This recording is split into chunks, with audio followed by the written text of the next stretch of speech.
but the idea of being a caregiver, I never saw myself as a caregiver. Yeah, of Very few course. people see themselves as caregivers. You're the I, son. that's right. And so the roles collapse and change, and the ways in which you oriented yourself to the world made sense. I mean, I knew how to be a son. I didn't know how to be a Yeah. son and a caregiver. I watched Hmm. what transpired with my father.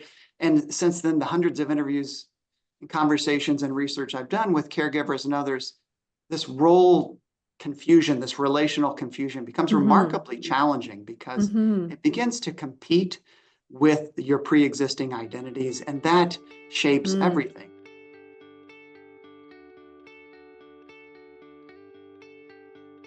Hi, I'm Xian Xiao. And I'm Sammy Winemaker. Welcome to the Waiting Room Revolution. Today on our podcast, we are excited to welcome Dr. Zachary White. He's a professor of communication in the Department of Communication Studies and the Assistant Dean of Graduate Studies at Furman University in South Carolina. Zachary, welcome. Thanks so much for having me. Yeah, we're so excited. We know you through our friend, Donna Thompson, who has been on our podcast before. You're a co-author of a book with her called The Unexpected Journey of Caring, the Mm. transformation from loved one to caregiver. I mean, I think, that's how we know you. Let's start there. Like, how do you know Donna and how did you get involved with co-writing a book with her? Well, I'm very privileged to know Donna. I got to know her virtually. I had a blog called The Unprepared Caregiver, and she has her very important blog, The Caregiver's Living Room. And we were writing about issues that were important to us separately. Obviously, she's in Mhm. Canada, I'm in South Carolina.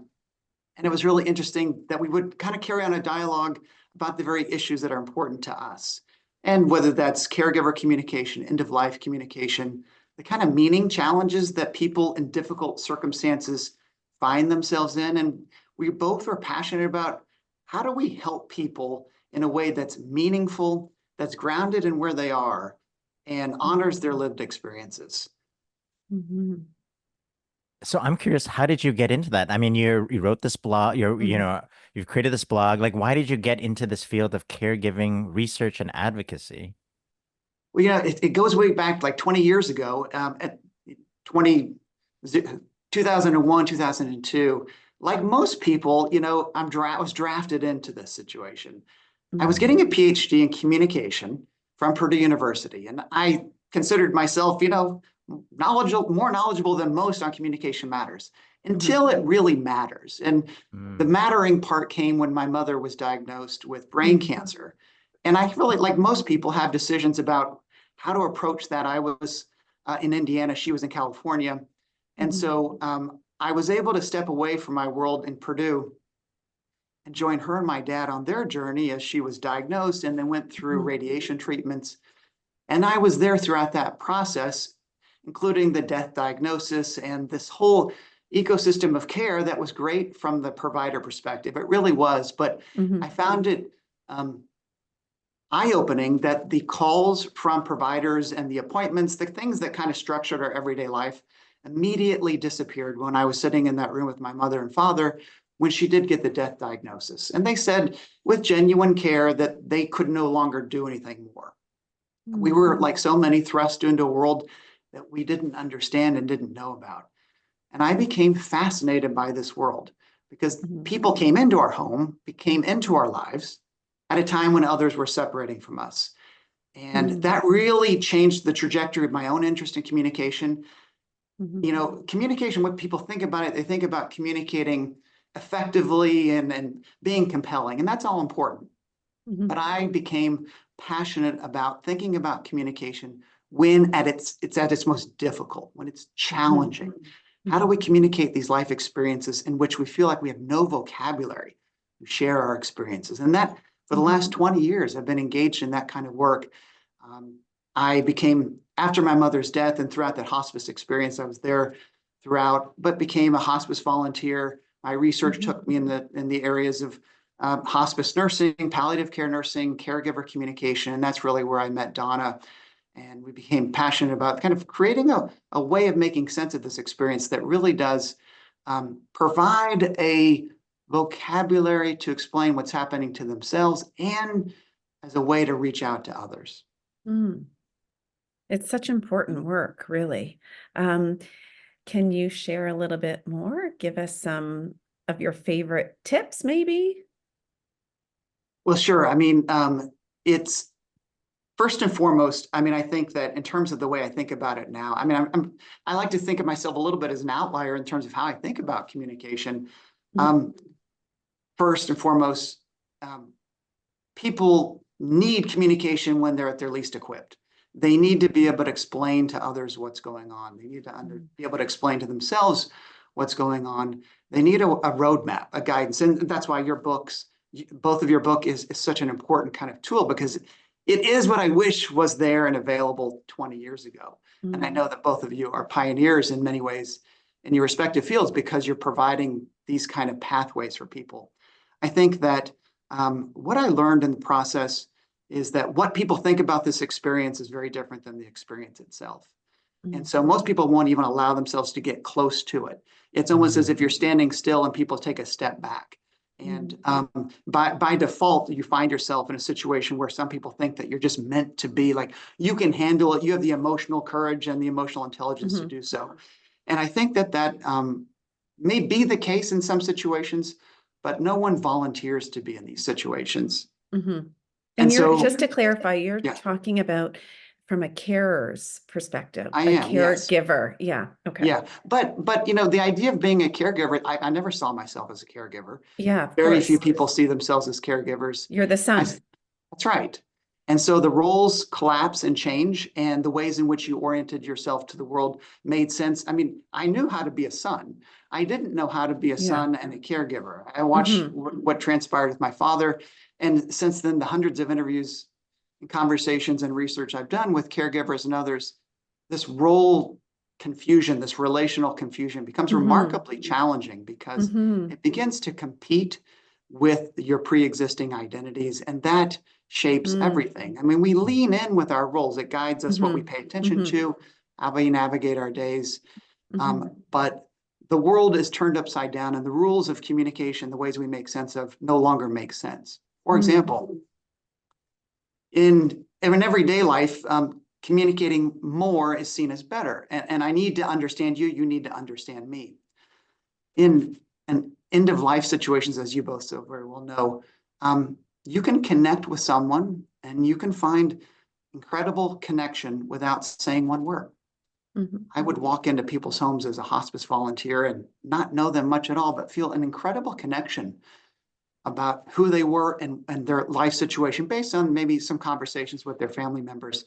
But that person and I may not have shared any explicit sharing of information, but there was a sense of I was understanding who they were by the music that was put on for them, their room, their choice to make value-based decisions about where they were. And as I would step out of those situations, my own home and my own caregiving situation, or in my volunteering role, that world began to make less and less sense to me than the world in which people had clarity of purpose. They knew what was important, and they knew what was valuable in their lives. And that's such a rarity, I think, in everyday life. I mean, you're talking so much about communication from the perspective of patients and families. And, you know, before we, started the waiting revolution, which is for the public, we've been doing so much with healthcare providers.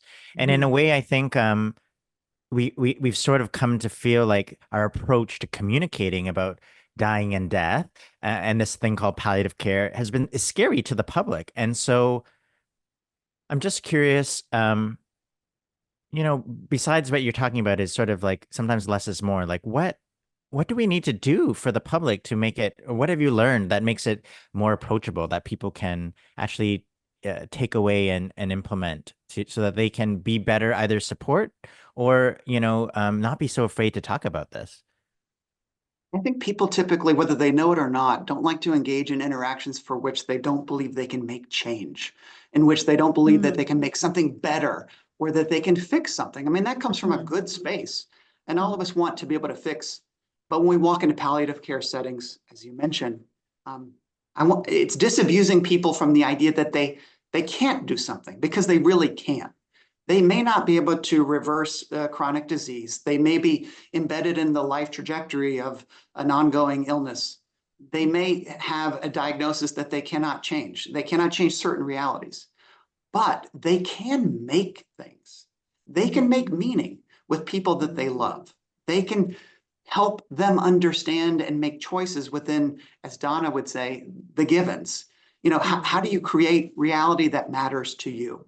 At a time in which people feel most helpless, I think they believe that they have no agency, no capacity, no way of influencing what's going on. And my experiences, and I know that it highlighted in your book and your podcast throughout, is that it's not just what happens in those settings. There's a, as you would say, a ripple effect that goes long beyond those interactions. And how people engage and their willingness to engage. They don't have to have the right answers and they don't have to fix something. But walking through the uncertainty that turns most people away. Yeah. You see, most people believe that communication is all about reducing uncertainty. And if I can figure that out, I feel better and it's less awkward. Most people, unfortunately, won't give themselves the time and the grace to walk across the threshold in which it is awkward in the beginning to be with someone for whom you might know where it's going. But the journey to that is vitally important, not just for your loved one, but for you and your ability to make sense of what happened in that moment and long after.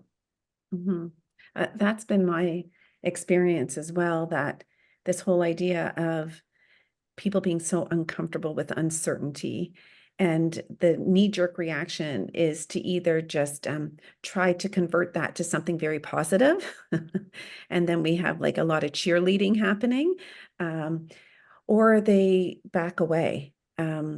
You know, so I think that it's a wonderful invitation to say that we can still have a presence amongst uncertainty that is powerful, and we don't have to solve anything. Like you said, like communication seeks to solve things, or, you know, whatever, but we don't have to. And I think it's so liberating to know that that doesn't have to be the end goal.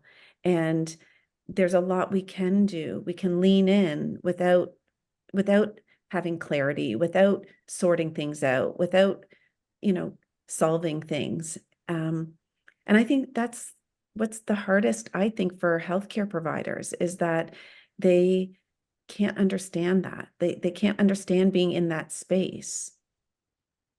It's a space in which is so difficult because it comes from a good desire, but the sense that you can share in the exploration of the creation of some kind of orientation as to where you are. And providers are put in terrible situations, terribly difficult situations, just as families are. And so we take a medical situation and we believe that the medical providers and experts have all of the expertise, and they do to a certain extent, but there's no diagnosis, there's no life-changing physiological experience that can be understood or made sense of without the social meaning-making process that is absolutely necessary. And I know the incredible pressure that providers feel about saying the right thing or making sure not to put people in difficult or awkward situations. And this has been kind of, in terms of my own teaching of communication in university settings, really trying to disabuse people of that idea, and also to put them in situations in which we move away from models of thinking that we should only focus on public performances of communication and focusing in on what happens in those private moments of meaning making, what I call and joke around about it like private speaking, not public speaking. We all recognize that's difficult. We still do it, but we need to engage and understand that privately, the kinds of conversations we're talking about, they're remarkably intimate, that are in the private spaces, the informal roles of our lives, are so vitally important. And I believe we should and need to engage in those and provide people the opportunity, skill sets. How do we communicate in those situations? How do we account for the variety of dynamics that are going on? How, as you both articulate so well, do we create hope, but we also walk the other road and recognize what's there? And I have found that the myths of this is only, this kind of stuff, this serious stuff is only for older people, is not true at all. I'm very hopeful this generation is aware and more open than ever before about these kinds of conversations. And anything that we value in life, if we don't practice it, if we don't provide simulations and opportunities to engage, Mhm. we will continue to stigmatize it because we cannot put someone in position and then expect perfection. The whole expectation of what should happen in an interaction and how you feel good about interactions needs to be addressed and talked about. So when people are in those situations, they've at least had some grounding as to redo their expectations so they can stay in those moments that people like the both of you engage in all the time. Mhm. Oh, I can really tell that you are a communications expert. I'm like listening to the words you use and how you're speaking, and I'm thinking, yeah, this guy knows how to communicate. I don't want I don't want people to believe that I think this is one of the things that people believe that you have to be perfect in your interactions. And I think Hmm. it is a sense that there's so much out there about like what not to say, don't say this.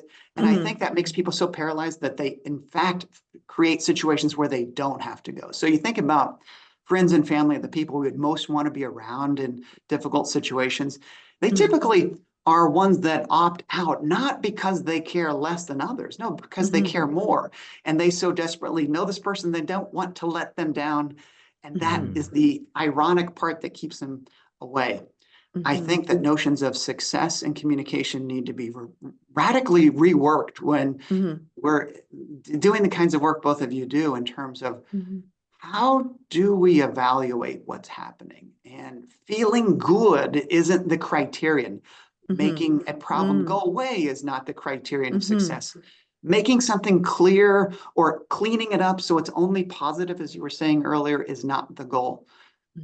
Goal, I think, is to provide people an ongoing opportunity to put together where they are in a way that fits with their values that maybe they thought that were pre-existing, but also to go with them on the journey as they evolve and continue to play a role in teaching us something about what is happening in our relationships. And when we believe we can learn something from people at this time of life or in the most difficult of circumstances, I think we gain something. Innovation happens in the spaces that you're talking about all the time. Yeah. We just don't want to see it because it makes us nervous. It makes us believe that the world is contingent, that it's unpredictable. And that is an imaginative possibility. It's also remarkably scary for people. It's interesting because I had a resident with me recently, and we went in to do a new patient consult in someone's home.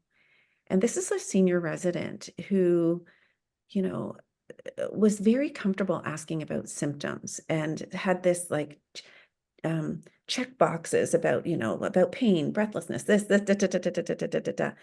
And so without sharing all the details, afterwards in the car, we do this debriefing and the person is invited to give them, reflect on how they did. And I give some feedback. And yeah, you're just reminding me that what I usually share with people who can't seem to get away from this kind of like scaffolding, this check boxes, is that they need to slow down and they need to be reminded that they are the best intervention and that their presence and their just being with is as important as collecting data points. And that you will miss a whole bunch of magic if you don't slow down and just be. And that's where the communication begins to flow and the magic happens. That's so wonderfully stated. And I think that when people think about communication, they think about what is stated. And beyond what is stated, that's an outgrowth of the mental structures we have about what should be happening, what we thought was going to happen, and what the other person that we're engaging with is thinking is happening or not happening. And so that ability to be mindful in the moment is really a kind of skill that develops over time. And it allows us to constantly uncover what and how we're directing what's possible with the other person. And the more that we can practice allowing and seeing the way the world is being constructed from the perspective of our patients and or our family members, we can learn tremendous amount.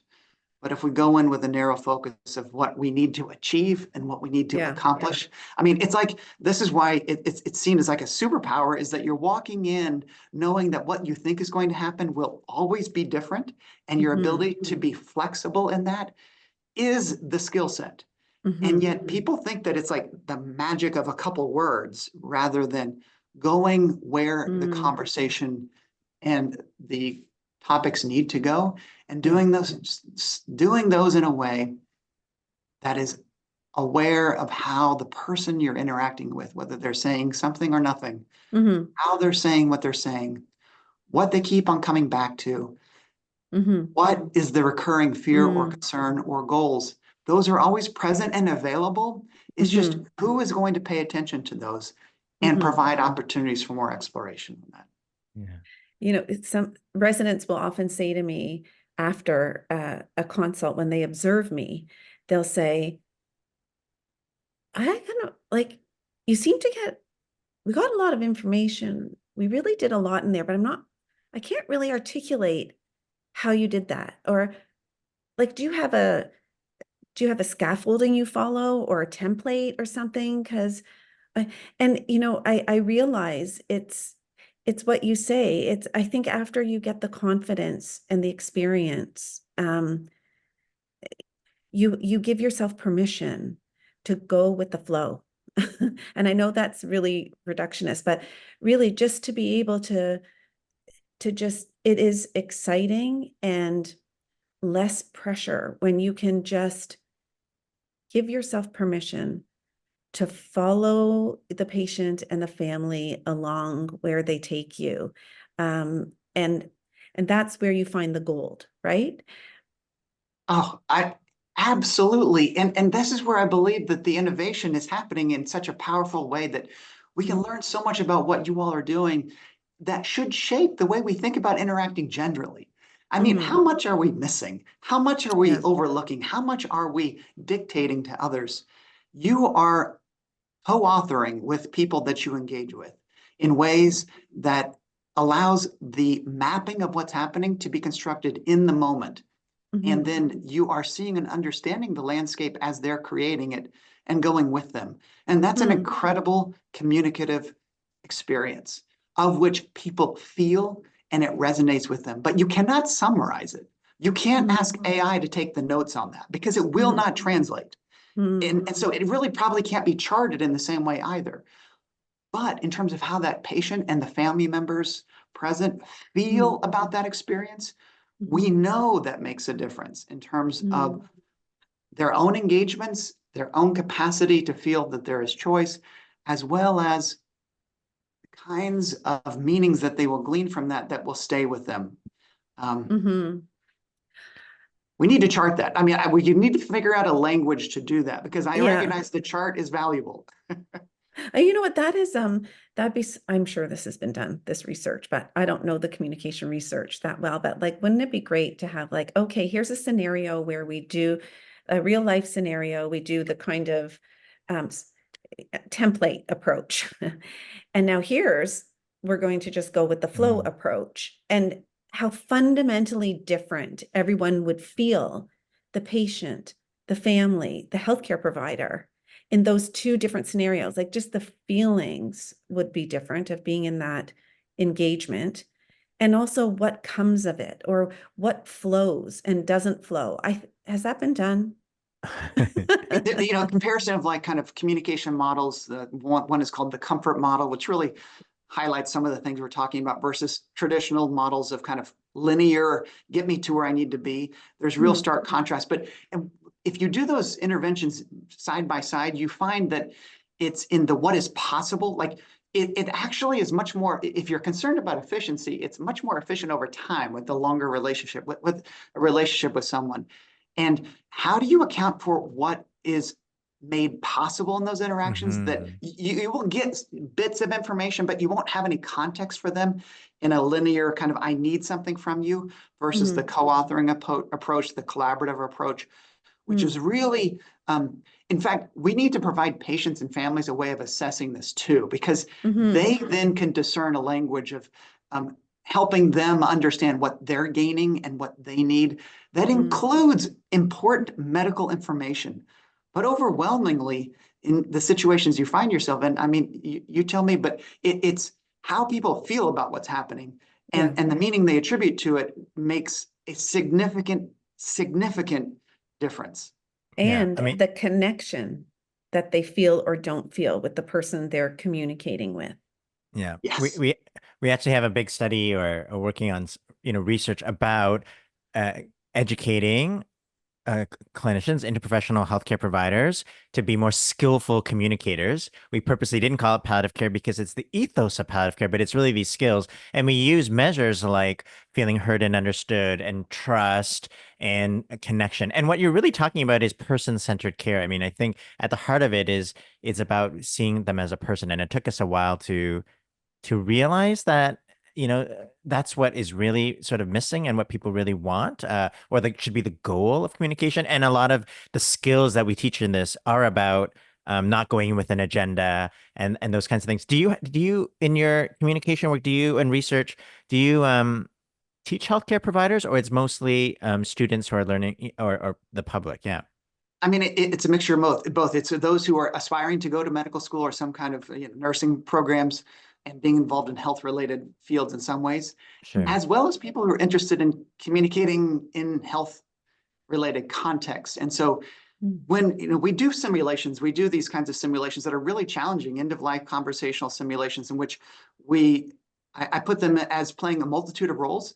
And I think that's equally important because they will inevitably in their course of life be a patient and or a family member. Super important to understand that. But they need also to understand the perspective of the providers who are also challenged, having to make sense of a variety of dynamics that are unfolding, and the desire to be hopeful and provide a picture, but not want to introduce ambiguity in ways that are confusing to someone. So what I found from that is that the most important things that people feel is that if they feel like the family and the patient are involved, like if they feel like they're a part of that discussion, super hard. I know we're moving more patient-centered, but family-centered is also remarkably important. Bring the family into that room. And the ongoing component, especially in high stakes, high uncertainty, if they believe that they will not be abandoned. And I take you back to my original comments about the death diagnosis that my mother received. It was the abandonment that I thought was most challenging in terms of there were no next, like where's the handoff? Where's the team that's going to be with us? And I know we've come a long ways. Palliative care has come a long ways in 20 years. But knowing that makes a significant difference in terms of just the ways in which people progress through these kinds of experiences. Yeah, it's less about what you say, it's more about what you feel. And I think you're affirming that most people want to know that you've got them, like I got you. And that's what we call like renewing your vows. A person should not feel a sense of abandonment. They should feel that, they need to feel a relationship with the people that are caring for them. They want to trust them, but they need to feel like there is some more than just a transaction happening. It's a relational experience. It's care. Yeah, it's caring. It's care. Yeah. Yeah. Yeah. So Zachary, I want to ask, we've sort of danced around this, but you found our work, I'm guessing, through Donna. And do you see, I mean, we're listening and seeing all the overlaps, but are there ways that you're infusing our keys and our work into your own teaching? And what are the impact of that? Yes. I mean, in these end-of-life simulations and health communication courses, we use your podcast episodes and some of the principles that you talk about, and I give them, those as kind of part of their instructions for engaging in the simulation, whether it's zooming in or zooming out, or someone who's capable of doing both. Someone who can only walk one road, or someone who can walk multiple roads. Someone who won't invite themselves into the conversation, and someone who maybe doesn't know where to stop. And so trying to nuance those and try them on, and we run multiple simulations in which they're able to watch what happens with different ingredients that they don't know about when they're in it and we look at them and say, see what's created here and what was not even possible there. Same medical conditions, same kind of dynamics on paper, But what happens in the unfolding is remarkably different. And what's striking is that people make different decisions about the choices for treatment and the Oh, choices for hospice care. Now, granted, these are younger people not in the situation itself, Yeah. but in these situations, they get emotionally and viscerally connected. They do research in preparation for their role, but they're unaware of how the others might respond. And so putting your book, your ideas that were at that time were represented in a podcast into action is something that I found as gold. And and looking forward to doing that here at Furman and advocacy classes in terms of taking some of your principles and thinking about advocacy in the informal and private spaces of life. I mean, we talk a lot about communication and advocacy as it leads to policy change, important, as it leads to public change, very important. But trying to advocate when you don't know where to begin and there's not going to end in a policy, but it will change what happens in the system of your family. Yeah. It's something that I think in the next iteration of work has to go after. Oh, bring us along. That's You're so there with us. that's so aligned with what we're trying to do as well. I feel like I need to get to know you a little bit more and your work. And yeah, you're very inspiring. Well, both of you have been inspiring. You know, when Donna alerted to me of what you were doing, I mean, it really was. I just thought to myself that you both are leaders and you have a respect in your fields that is necessary, because the changes you articulate, you know, there's an obstacle a little bit at times of the kind of standardized approach in industries. But then when you bring on the tone and the way in which you speak to families and patients is inspiring, but more than that, it's a set of tools that is going to change the system, because that's the way in which giving both parties all involved ways in which to cope and navigate in those settings is so vitally important. It's hard to change it from the inside out. And when it kind of becomes diffuse in that sense, and the kind of family-centered movement that's going on in Canada and trying to bring to the United States in terms of how we see family members, and they will become essentially more important as more and more falls on them.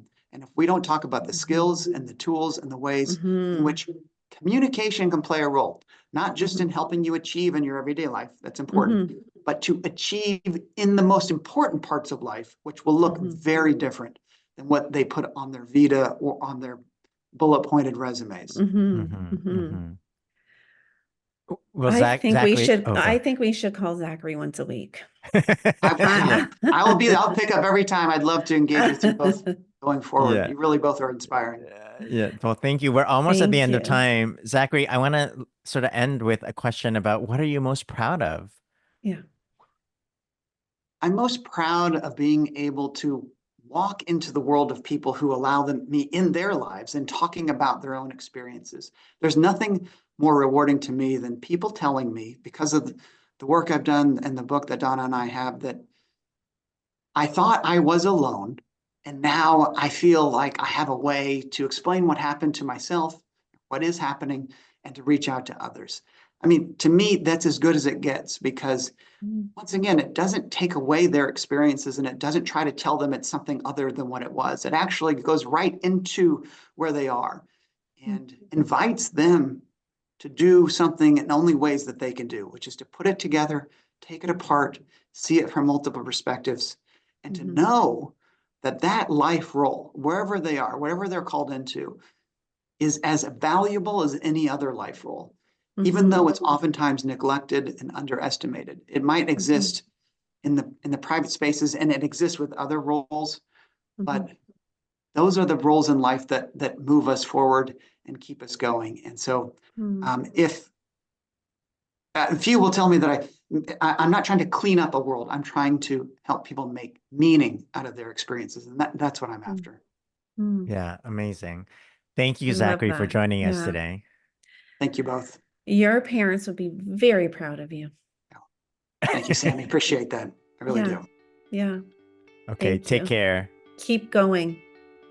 Likewise with both of you. Keep at it. Thank you. Yeah. Thank you so much. Hey, thanks for listening. Don't forget to rate, review, and subscribe if you haven't already. Visit our website, waitingroomrevolution.com for more information, to join our newsletter, and to check out our book, Hope for the Best, Plan for the Rest. This podcast is produced by myself, Kayla McMillan, Shilpa Jyoti Kumar, and Maggie Seebeck. And our theme music is Maypole by Ketsa.